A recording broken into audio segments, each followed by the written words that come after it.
Welcome back to Royals Weekly. I am your host, Marcus Mead, and joining me as always, the true patriarch of the Manson family, and the man I someday aspire to see behind bars, my brother Mike.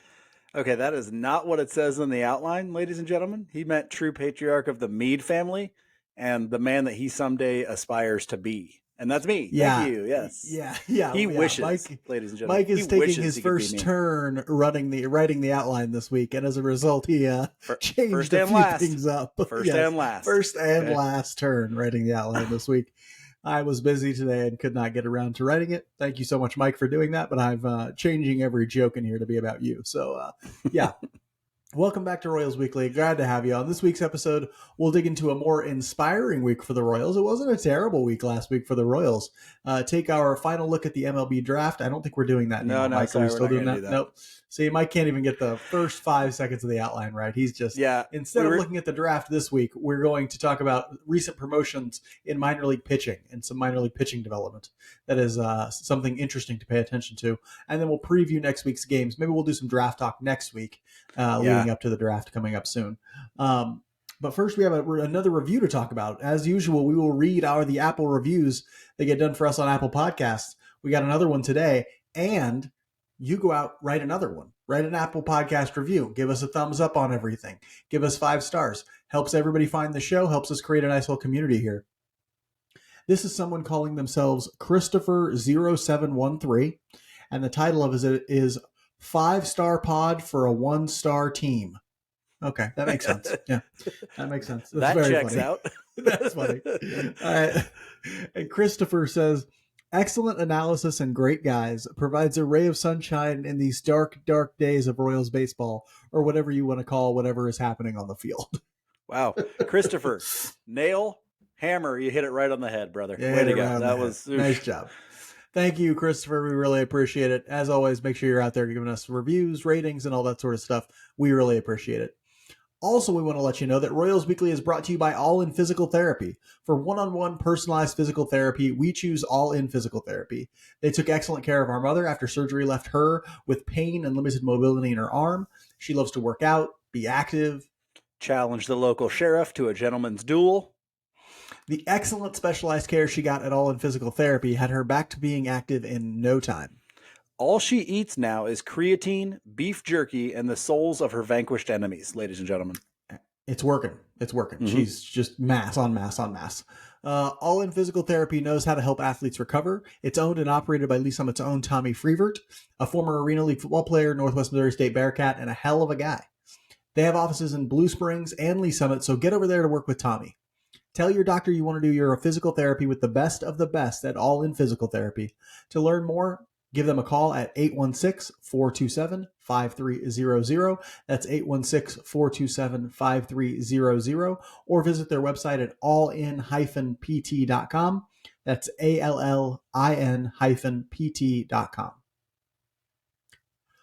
We'll start the review of last week with roster news. Not a ton of that going on. Some minor things on the margins here and there. Several prospects and big leaguers begin rehab assignments this week. Amir Garrett went out on a rehab assignment. So glad to see Ryan Yarbrough out on a rehab assignment. It's looking like that injury he had taking a line drive off of his head is going to have less downtime than I imagined it might. When he went on the 60-day, I'm like, this guy, he's done for a long time, right? But it looks like he might be able to come back sometime soon because he went and had a rehab start for, I think, Omaha yesterday, if I'm not mistaken. So we'll see.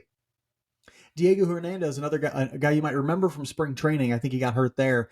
Also been out on a rehab assignment with Surprise Arizona, the sort of rookie ball affiliate down there. He's out there doing rehab assignment too. On the relief bullpen side, James MacArthur was promoted to the major leagues this year. He's a guy that the Royals, like they didn't sign him. It was like some sort of fringe trade kind of a thing. It was like I don't even remember. I think they got MacArthur for they traded him for cash or traded cash for him. But he's been pitching well in Omaha. They brought him up, sent Jackson Kowar back to Omaha after a couple of tough outings here at the major leagues level. And then another sort of marginal thing, Matt Beatty, who the Royals had just brought up, got into a collision with Samad Taylor, went on the 7-day concussion injured list, and as a result, Nate Eaton was brought up to fill his spot. Mike, any thoughts on the roster news this week? It's interesting that Nate Eaton is coming up and down because I think they've limited the number of times you can send a guy up and down now to 5, if I'm not mistaken. It's 5, and so he's it's not even the All-Star break, and I think he's at 3 or 4. So uh, yeah, 3. Yeah, he's likely to hit that limit. Beatty was doing some good things, so it's a little sad to see him go down for that, but he'll be back soon. I'm interested to see MacArthur pitch for the first time because I really don't know anything about him. So we'll be looking for that this week to see him get in for the first time. Yeah, some great strikeout and walk numbers from MacArthur. So hopefully he can translate some of that to Major League Baseball. And boom, you got a bullpen piece right there. On the field, the Royals went 3-4 last week. That brings their overall record to 22-56. They started the week by dropping a series to a below-average Tigers team. That was a not great thing to see. But then they ended up splitting with the best team in baseball, a 4-game series in Tampa Bay against the Rays, and they took 2 games, had a chance to win the series outright today. Were competitive in the game, but didn't end up winning. It's a weird game, folks, and this is one of the best weeks the Royals have had this year. Mike, explain to how the Royals became the scrappy hero we all wanted them to be. We all root for them to be. Well, this week was different. It felt different this week because we've seen some progress from guys that we can look forward to in the future. We've seen Bobby Witt Jr. Take a step forward offensively with the patience and approach at the plate. We've seen Austin Cox come out and look like a guy who deserves a spot in the rotation. We've seen Michael Garcia just look like a years veteran big leaguer in the field and with the bat. We've seen Samad Taylor come up and provide some energy in spots. Freddie Fermin came up huge in that Rays series with a big 3-run home run. These are young guys that you expect to see on the roster in the future that it looks like they're taking a step forward. When you compete against the best team in the game, it's going to excite your fan base a little bit. And that's what I said. Like a few weeks ago when it was real, real bad and they lost 5 or 6 games in a week and you were seeing no progress from anybody. Yeah, nobody wants to watch that. But if you can see the guys you're going to be counting on taking steps forward, that makes you excited as a Royals fan because the bar is a real low. A real low, yeah. It is. You're right. It's all about those guys who've sort of supplemented this roster lately. It's about Freddie Fermin, and it's about Dairon Blanco, and it's about Miguel Garcia, and it's about Samad Taylor, and Austin Cox. These are the guys who are really driving the progress forward on this team. Yes, Bobby Witt Jr. has taken a step forward, and that's crucial. Yes, Nick Prado has played pretty well, struggling a little bit lately, but it's not Salvador Perez having one of his, white hot weeks. That's not what's taken place. What's taken place is these guys, Fermin, Blanco, all those guys, they're coming out and putting together consistent plate appearances, and that's allowing the Royals to score some runs. And then you get an outing like what Daniel Lynch did today, what Austin Cox has been doing. You get some decent outings from the pitching staff, and that gives you a chance to win. It's not a complicated formula. Pitchers keep the team in the game. Offense have good plate appearances. Bullpen shut it down. It's fairly simple in those terms. And so, yeah, last week we saw what might be that's the best series they've played against the Rays this year. That is the absolute best that they've played, and it was nice to see against a team that as high profile and as good as the Rays are. We mentioned there were some strong performers this week. Mike, who did you like to see out there on the field against the Rays and Tigers last week?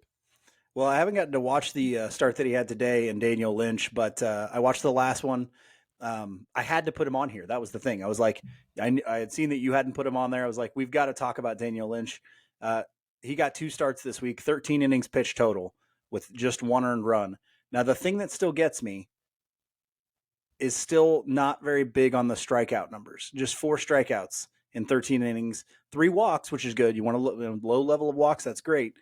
I'm still not completely sold that Daniel Lynch can be that consistent guy, and I still think there's stuff he needs to do, especially with his fastball, to improve his stuff. But when you go out there and you throw a 13 innings pitch and you only give up 1 run, you get to be a strong performer for the week. And so good for Daniel Lynch, and I hope to keep seeing it down the road. But I'll be very interested tonight. As soon as we're done here, I'm going to watch today's game and really take a hard look at Daniel Lynch, because the kind of common theme, even I think last week he was a weak performer for me when he gave up 7 earned runs in 7 innings. The common thread, though, even when he's been bad, the changeup has still been good. That to me is something to build on. He's been throwing strikes, even when he's getting pounded. He's been throwing strikes, and he's got a changeup to work with. Improve the fastball, And I think you really have something to go with, or even stop throwing the fastball as much and really improve the slider, and you've got something to work with. But improve one of those other pitches, and I think Daniel Lynch is going to take a big step forward as a stalwart of the rotation. Yeah, Lynch is an interesting dude. The strikeout numbers aren't there. You're right about that. And I'm wondering if one of the reasons might not be that teams are lining up a ton of right-handers against him, and that changeup works against them, but it's not necessarily a strikeout pitch. It's not Yeah, necessarily an out pitch. And in part because they know that's the pitch he's going to go to when he needs a swing and miss against a right-hander. And so they can at least put it in play. They're not doing a lot with it, right? And when he brings that fastball in on their hands, yeah, they're hitting fly balls to the outfield. They're just not hitting them out of the ballpark right now.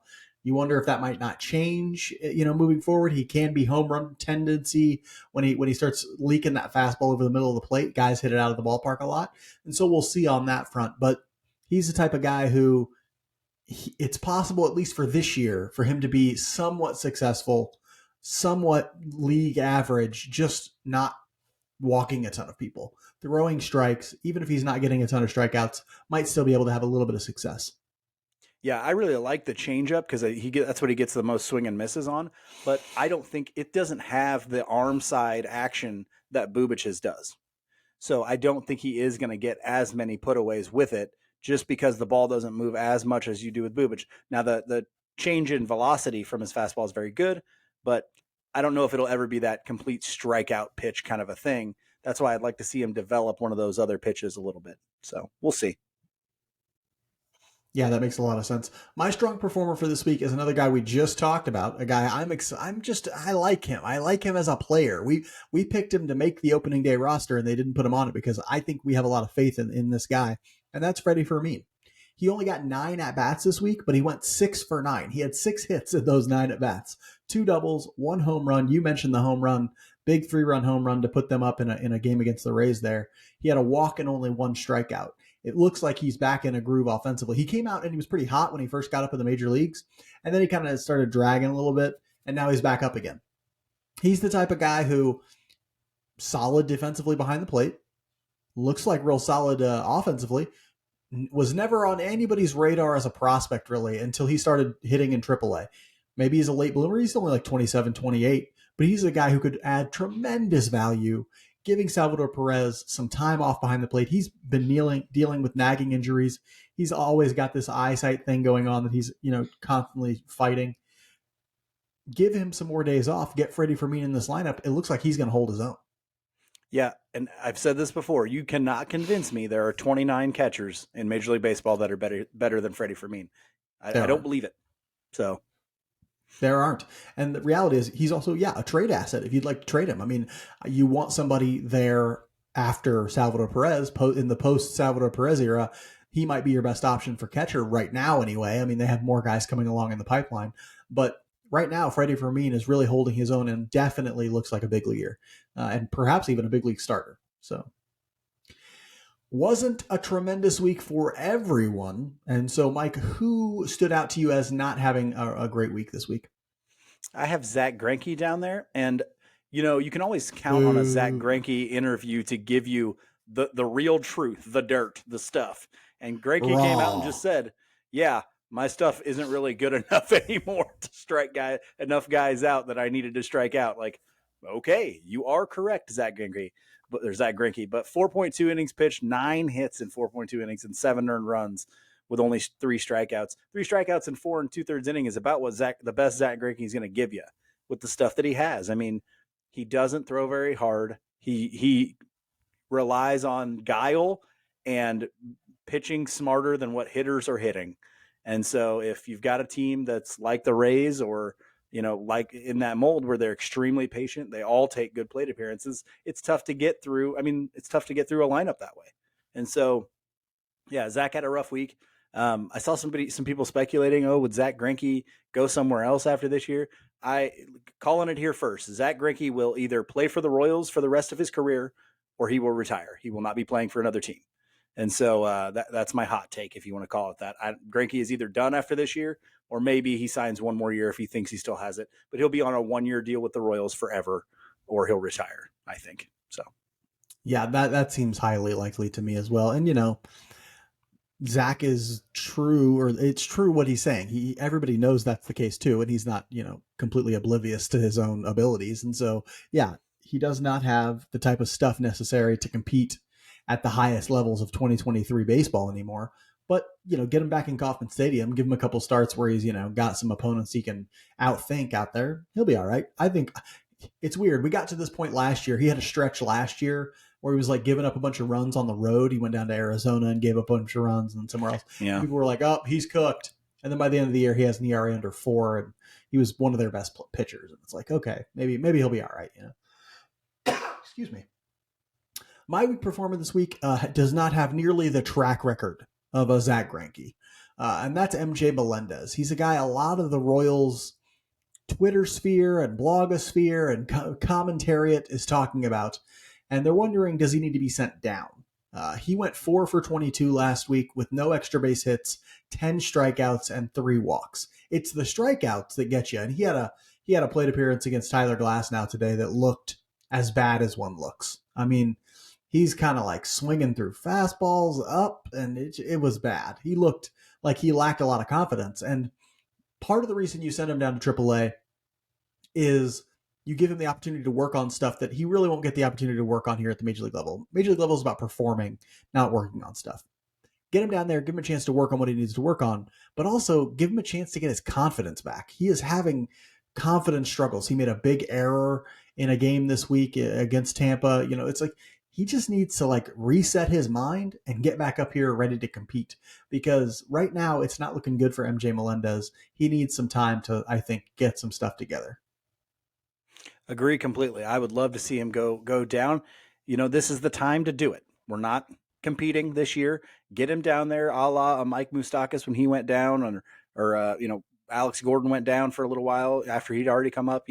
Get him down there, get his head right, get him back to up here and to swinging. Because, like you said, you can't work on stuff at the major league level when you're expected to perform. You can in AAA, you can sit there for a whole at bat just taking pitches if you want to, just to look at him, say, should have swung at that one, shouldn't swing at this one. Like, you can do whatever you want to do.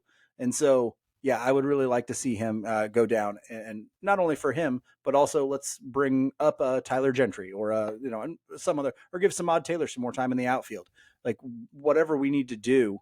I think MJ Melendez desperately needs to go down there for that confidence boost and to refine that approach and really get some good at bats working on what am I swinging at and what am I not swinging at. Yeah, and Michael Massey will be back in this on the roster before too long off the IL. It'll be interesting to see what they do there. Well, do they send Samad Taylor back down? Do they send somebody else back down? I don't know. We'll see.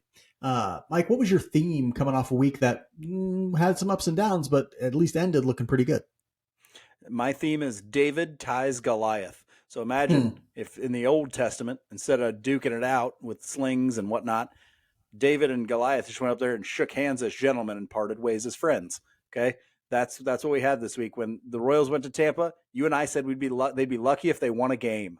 Okay, a lot of people were talking like that. They win 2 games against the best team in baseball, and they looked good in those games too. So that's was really nice to see that they looked good. And when you kind of compare those games to either you can even say in the 2 games they lost in that series, but if you definitely compare that series to the Tigers series, you're going to see in the Tiger series the Royals creating their own mistakes a lot. Base running errors, fielding errors, swinging at pitches that are way outside the zone, hitting batter, like all this other crazy stuff.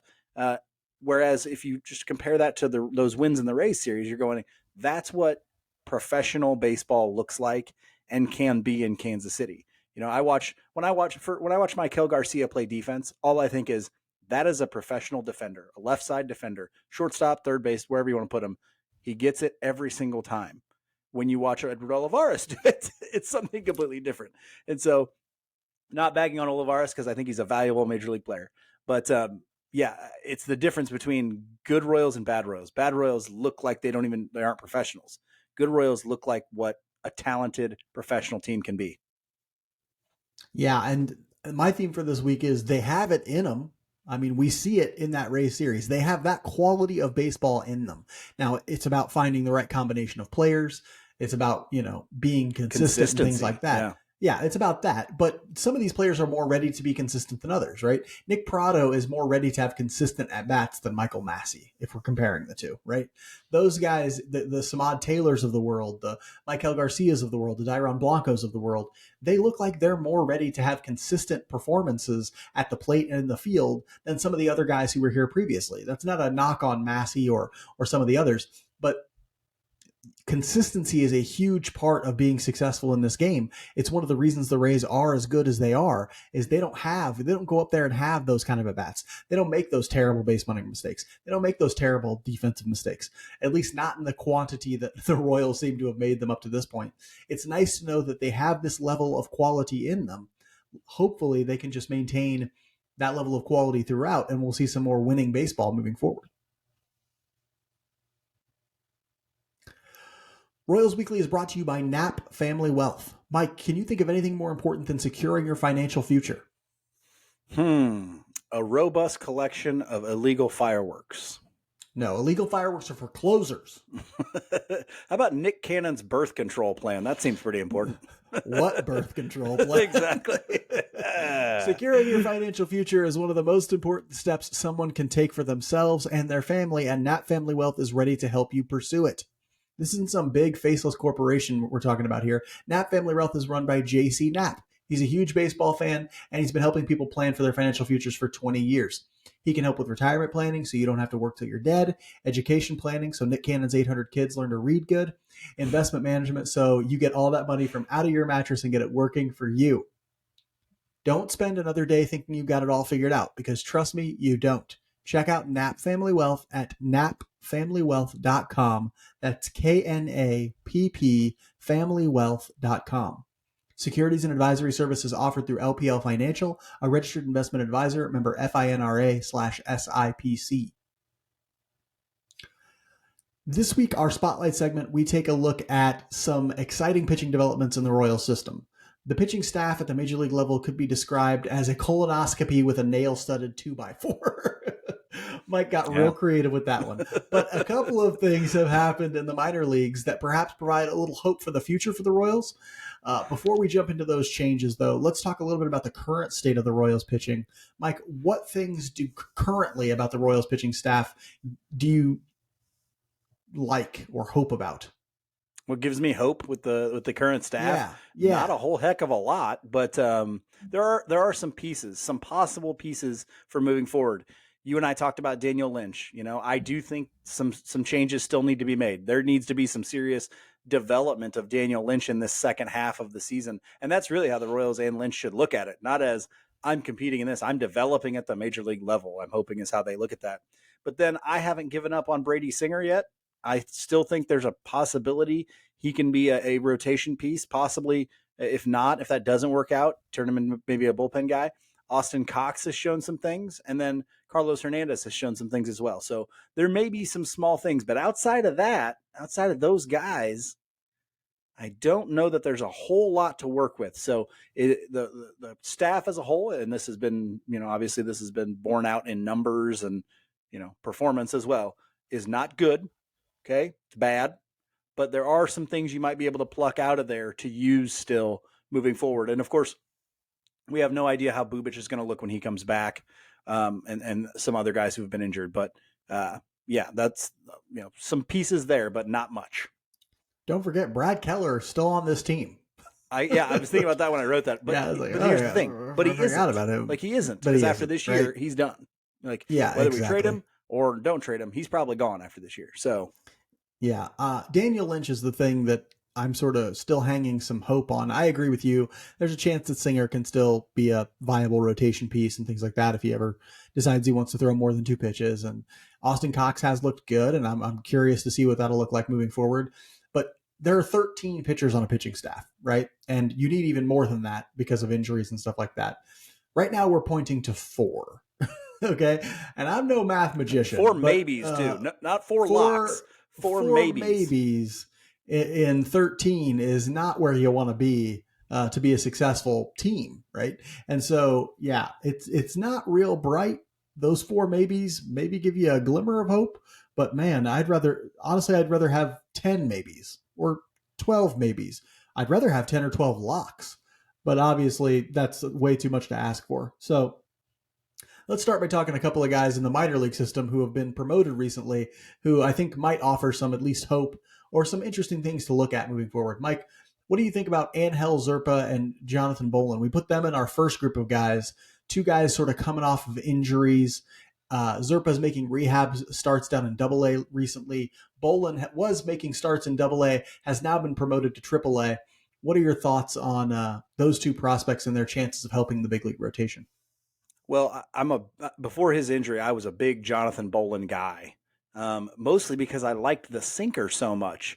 The thing that has been carrying him kind of since he comes back, or the thing that people have been talking about since he has come back, is how hard he's throwing a four-seam fastball. So yes, I'm interested in that, but I really liked the sinker, and he is still throwing the sinker. I still believe in Bolin's ability. His kind of overall numbers at Double A and Triple A haven't been fantastic. His ERA is a little high, I think, but the strikeout numbers have been there. 49 strikeouts in 40 innings, 14 walks. That's not bad either. The problem right now, since he's been back, has been home run trouble. He's giving up way too many home runs. That's been biting him. You hope that evens out over time. If not, you may have to start saying, okay, is that even though that fastball is topping out at 97, maybe we go back to the sinker a little bit more. I don't know. But yeah, so I'm excited about him. And Angel Zerpa is a little bit different. I always loved that he threw strikes, that he didn't have a lot of walk problems. He's had some major league time. I don't know if he's ever going to be a guy that sticks in a major league rotation. He strikes me more as a guy that kind of back and forth, spot start here, then goes back to AAA. So, but I'm interested to see both of them go. I'm really interested to see Bolin though. That's the guy I'm really hanging my hat on. Yeah, these two are interesting. It's interesting that we paired them together because in some ways they're similar, right? Guys coming off injury and that sort of thing. Guys who have a little bit more risk, I think, associated with them in terms of their ability to stick in the major leagues, right? Bolin, I think his risk right now is mostly like, well, the overall numbers aren't good. The peripherals are better. Is he going to be a home run risk? Is he going to, that type of risk? Whereas Zerpa, the risk is just, will he have the stuff to stick at the major league level? So there's some risk there for both of them. That makes them a little bit similar, but they're also wildly different. Like you couldn't almost find more different pitching prospects. Whereas Bolin's stuff is, we know, pretty good, and he has the strikeout numbers and stuff like that. The overall numbers aren't really there. Whereas Zerpa's stuff, its pitchability, its location, the strikeout numbers are only ever going to be probably okay, even at the major league level. And the stuff isn't going to be like, they're just two different profiles of pitcher, really. Like, and so you wonder if will either one of them make it? Like you're trying two different profiles to stick in the major leagues. We'll see on that. I did get a chance to watch Bolin's first AAA start. It was another one of those weird ones for him where he looked good. They didn't really hit him that hard until some guy put a ball out or two guys put a ball out or something like that, And, he'll benefit from things like a major league level defense and stuff like that, or a bigger park in Kauffman. But you got to wonder if there might be some issue with how much he gets hit and how much those balls leave the park. Several guys just received promotions over the last couple of weeks, maybe last week and that sort of thing. And they're guys who we can keep our eyes on as the future of the Royals pitching, and some of them are even relatively close to the major leagues. We had a friend of the show, Alec Marsh, was promoted. Royals Weekly Bump, y'all. He's been pitching very well in AAA. Anthony Veneziano was promoted just before him. So far, Marsh has looked good in Omaha with 10 innings pitched. He has 13 strikeouts, 5 walks, and he's given up just 2 earned runs. Mike, should Royals fans be excited about 25-year-old Alec Marsh? I think they should. You and I have discussed, and I think we may have even talked about it with Alex, about how he's really got some good stuff. The fastball's a little bit suspect, but his secondary pitches are solid. And last year was a really weird year for him where the strikeout numbers were very, very good. And we just talked about this with Bolin, but the actual results were quite bad. And we even talked about that with Alec Marsh this summer when we had an interview with him on the show. And he was very honest about it. And we've talked a lot about process versus production. And so That I that don't interview know was that. way back in the winter. That was not in the Was it summer. That back was in the winter? Oh, yeah, way yeah. 'Cause back we're in in the the winter. summer Way now. We're right there. in the off season. What are In you? the off season. Where That's what I are meant. you? Mike had some of Grandpa's old cough medicine last night. And so, but no, I think that Royals fans should be excited about Alec Marsh. I really do. He strikes me as the kind of guy who he could be the kind of guy who like comes up, has not great numbers in AAA, and they promote him to the majors anyway, like they did with Prado on the hitting side, where you go, hey, his secondary numbers, his peripheral numbers are very good. We are going to bring him into Major League Baseball and see if the things like you were just talking about benefit him. Pitching in Kauffman Stadium, having the plans developed by Zach Bovee, helping him, all that sort of stuff that he benefits from those things. So I think your hot take at the beginning of the year was that Marsh would have a start in Major League Baseball this year. He's definitely going to do that, I think. And He's I on think track. if you want another hot take, he's in that starting rotation to start 2024. Yeah, I think Marsh is a guy definitely worth getting excited about. And Alex Duvall of Royals Farm Report, go check out that Twitter account because he was putting out some Statcast numbers on Marsh and his spin rates and things he was doing with the fastball. And his fastball does look improved this year and in those AAA outings. And we're getting that data that shows us that the fastball looks like it'll play at the major league level. When he locates it up too, guys don't hit it up there. They don't even touch it. Like when he's got the right game plan, I feel like he can be a really effective pitcher. And oddly, he might look back at 2022 and say, actually, that year helped me because he developed a cutter as a result of his fastball not working all that well. And so now he has a couple of different pitches he can work off of, and his fastball's gotten better. And so you're talking about a guy who's learning from his mistakes and learning from the struggles that he's gotten. And I love to see that. Physically, I saw him in a Storm Tracers uniform the other day on TV. That dude, he might need to get out of the weight room. He looks jacked in his uniform. Oh my Lord, it's incredible.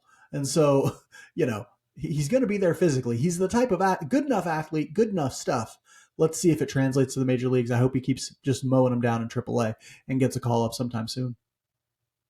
Guy who went up there a little bit before him, Anthony Veneziano, has pitched 29 and 2/3 innings in Omaha with 23 Ks and 16 walks. It's a few too many walks. That brings his ERA to 3.64 over that time, but he does have a 5.82 adjusted fielding independent pitching. Can Veneziano work into this rotation at some point, Mike? Does he have a future for the Royals as a starter? I'm less certain on this than I am Marsh.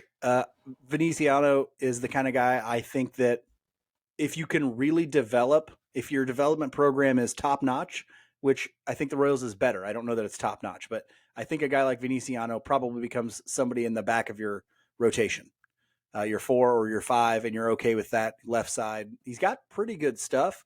The walk numbers are a little alarming since the promotion, but I haven't watched him enough live to really say for sure, yes, he's the guy. So I will defer to you on this one.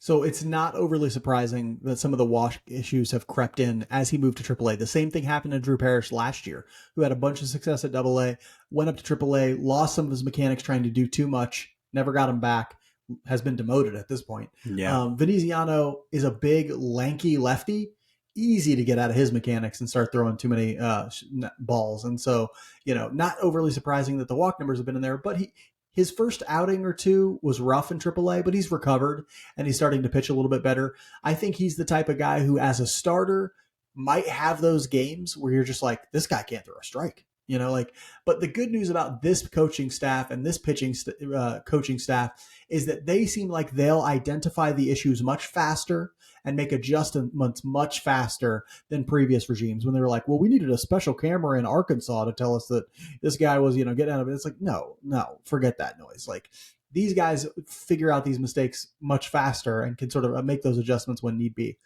I'm a little bit bullish on Veneziano because the stuff is there. And right now I'm looking for anybody with major league quality stuff. And so, I wouldn't be surprised if Veneziano makes a start sometime soon in Major League Baseball. I don't know what his 40-man roster status is. Marsh, I know, is on the 40-man. Yeah, I don't Marsh think he's is on the there. 40-man. And so he's likely to make a start. But don't know if Veneziano. I think Veneziano will get a chance in the rotation at some point in the next year. And hopefully he can take advantage of that. One thing that you and I have talked about with guys like maybe Hernandez, and we've seen it some with Quas, and Mayer or Meyer before he went down and stuff like that. Could Venetiano morph kind of into one of these multi-inning reliever kind of guys, and be very effective in that role? I think that maybe could be something that he does. The issue with that is you don't want guys who walk people in that role. Like that's sometimes one of the worst kind of pitchers you can put there. But if my thought is if he doesn't work out in the starting rotation, he certainly has the ability to play in that kind of role. Yeah, that's the great thing about Veneziano. There's reliever risk there, but you can get a quality reliever out of him because I think his splits against lefties are really good. I think lefties have a difficult time hitting him. And so at the very least, you're getting a guy who's going to be a very good left-handed specialist, or potentially even a bulk reliever like that or a multi-inning reliever. The stuff is there. And you cannot say that enough about enough guys in this organization, especially the ones who are in the upper minors. And so Veneziano needs to get every chance to start. I think he will, but I think if ultimately that doesn't pan out, he could be a very successful reliever for them and a guy who can go 2 or 3 innings instead of just one at a time. There's another guy who I'm a big fan of. Joetown's finest, Noah Cameron, also got promoted from high A to double A in the last couple of weeks. He struggled since being promoted with an ERA of 5. His strikeout rate is down tremendously, and his walk rate is up. He needed this promotion. It was time for him to get promoted. Mike, do you think that he can make the adjustments needed to be successful moving forward? Yeah, let's mention real quick that double A is very difficult. Okay. Double A often has really it's where a lot of the best prospects spend the most time, right? And so a lot of those teams are stacked. And so we talk about the big jump from AAA to the big leagues. It's a big jump from high A to double A as well. Okay. And so it's not surprising to see somebody go there and struggle a little bit. The reason that I think Noah Cameron can still be successful and can make those adjustments is because he has something very concrete to lean on, and that is his curveball. Noah Cameron has a damn good curveball. It is left-handed, fall out of the sky, kind of Barry Zito type of thing. Okay. And I really like it. And so I think he can always lean on that pitch, and then they can work on other things. If the fastball is not working, or if he needs to throw a better third pitch, whatever it is, I think they can do that while he leans on the curveball still. And so there's always going to be kind of that thing to hold on to for him. So I'm not, he was too old for high A. He was dominating high A. And so now I think for the rest of this year, and he probably starts in double A again next year. I'll be really interested to see how Noah Cameron plays in the last half of this year and to start next year in double A, because he's somebody who, if he can move into triple A next year, you're looking at him getting a start in Major League Baseball, possibly at the end of next year. Yeah, he's an interesting dude right now. You mentioned there are things that he can work on, and he has this thing that he can lean on. I think he might be working on those things right now. He hasn't pitched since June 10th, which is 15 days ago, but he's not on the injured list. And so that makes me wonder, did they kind of quietly pull him out of the rotation so they can work on something? And then, or maybe he's got a blister. You never know why. Yeah. But right now, he is working on those things. Whatever they are, he's working on them. I haven't had a chance to watch. I watched maybe one of those starts. Now, I don't even think I had a chance to watch a full one of them. And so I need to go back and watch some of the film of his AA starts. But you're right. You like so much of that secondary stuff from him. I think he's got a good changeup too. There's a lot of potential with him. The one thing about him is he doesn't throw that hard. In 2023, is that as big of a deal? In my mind, no. If you can generate movement, the fact that you don't throw 98 is not that big of a deal. We see guys have success all the time as long as they can do sorts of things. People are throwing fastballs less than ever. So, we'll see on that. We're going to talk about Shane Bieber here in a minute. Same thing. And so same sort of thing. Definitely a guy who we should keep our eye on as potentially a back-end starter sometime in the future. And another guy, that gives them 3 guys, maybe 4 guys if you're counting Zerpa too, I guess. 5 if you're counting Bolin. Man, the numbers are adding up here in the upper minors for the Royals. Noah Cameron is another one where you're like, okay, that pitching that they need may be coming along at least a little bit sooner than we worried it would, Let's see here. Lastly, we're going to talk about 2 other guys who we almost forgot to put on the list because there were just a lot of guys to talk about. And so we're going to talk about David Sandlin and Will Klein. Will Klein is a flame-throwing right-hander. He's a relief pitcher who was promoted to AAA recently. Sandlin was drafted last year and promoted to high A after dominating in Columbia for a while. Both guys have very small sample sizes at their new levels. But Mike, tell us why we should be excited about these two prospects in their new challenges. Well, for me, the big one, I've always been a Will Klein fan. You know that just the sheer velocity that the guy brings is not like something we've seen. I mean, other than Aroldis Chapman, like he throws that hard, guys. Maybe not quite that hard, but he throws 100. The guy throws consistently 100 miles per hour. Carlos Hernandez. Yes, Carlos Hernandez-esque.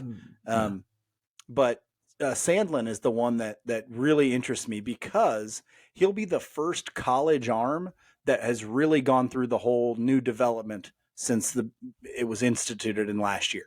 And so it'll be very interesting to see how he progresses as a prospect moving forward. Really, really did well in A-ball in Columbia. Now he moves up to Quad Cities onto a team that seems very stacked and very good, a lot of good players. And so I want to see how he handles that new level, how he handles this new development, how the stuff and the repertoire develops. Do pitches get added? Do things get dropped? Like, it's just going to be really interesting to see the prospect life of David Sandlin. Yeah, Sandlin's such an interesting cat in part because they got him really late in the draft. He is the test case of a theory, of a philosophy about how to acquire and develop pitching, right? They got David Sandlin in the 11th round. You can get a lot of David Sandlins late in the major league draft, right?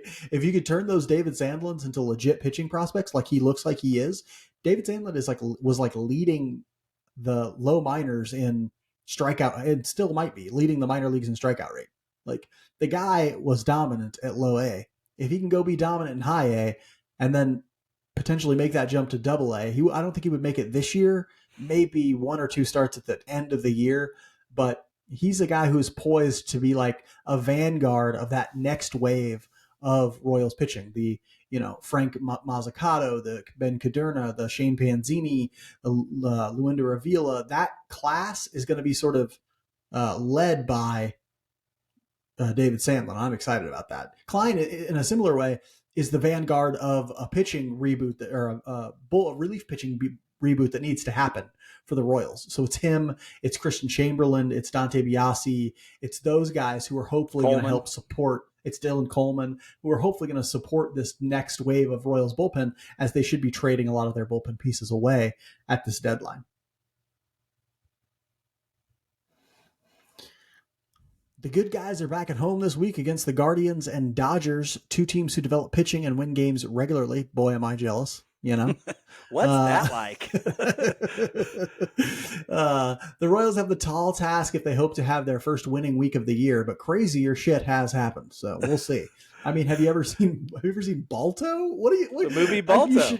You should never write for me. Okay. You should never write for me. Have you ever seen the movie Balto? No, maybe. That's a true story. No is lie. That a story about a dog? It's a story about a sled dog that takes medicine to a village that needs it. It is an absolute true story. Okay. Balto, everyone. A crazier story than the Royals beating the Dodgers at all this week. Mike, what are you looking for at that Guardians team? Preview that series for us. Well, the Cleveland Guardians are 37-40, 3 games under 500, which is good enough for second in the AL Central. Okay. This is going to be, I'm actually very excited to see this because the Guardians will be pitching their number 1 prospect in Gavin Williams, and they'll be pitching the guy who was their number 8 prospect in Logan Allen. And so you're going to see 2 young guns from the Guardians, 2 guys we're likely to see for the next 6 years plus, maybe, who knows? And then Shane Bieber, who we've seen a million times. But in the first game, it'll be Singer versus Gavin Williams, the 23-year-old right-hander out of Eastern Carolina. 6.35 ERA for him, but he's only had 1 start in Major League Baseball. So this will be his second start. He's got a fastball that says 91. That's not correct. Fastball in the mid 90s. He leans on that fastball. He's got a sweeper, changeup, cutter. He's their number 1 prospect. He likes his fastball a lot because it's very good. And then he mixes in the the sweeper and the curveball. He mixes those in kind of as out pitches. Okay. Logan Allen in that second game will go against, we don't know. That's likely going to be the opener game. We're likely to see Hernandez or maybe Cox. Maybe Cox will get that start. You think? Maybe. I don't remember the last time he went. He went. I know he pitched the day after the last bullpen game. but I don't think I've seen him since then. So maybe they're holding him back for that. Cross your fingers Maybe. on that. They got an off day tomorrow. Tomorrow. I think. Mm-hmm. Yeah. So they got an off day tomorrow, so we'll get an extra day off there. So hopefully we see Austin Cox in that game. Don't know, but they'll go against Logan Allen, 24-year-old right-handed pitcher out of Florida International. He's doing pretty well this year with a 3.68 ERA and a 1.09 WHIP. He throws a fastball around 91, 92. He's the one that's got the sweeper and the changeup sweeper, slider, all that sort of stuff. He throws several pitches. He's got pitches. Let's just say he throws pitches. He throws a sweeper, a changeup, and a cutter, but he doesn't throw the cutter very much. It's not very often. Solid strikeout to walk percentage at 14%. He's striking out over 20% of batters, and his walk rate's just around 8%. And so he's just been really solid for them this year. And so the last one is something a matchup we're quite familiar with.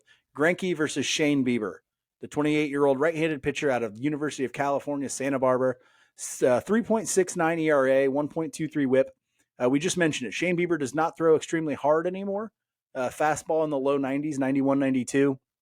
But he's got a cutter, a slider, a curveball, and a changeup, and he mixes all those pitches in very well. Okay, no pitch over 33% of the time. He's one of the best, I think, spinners of the baseball.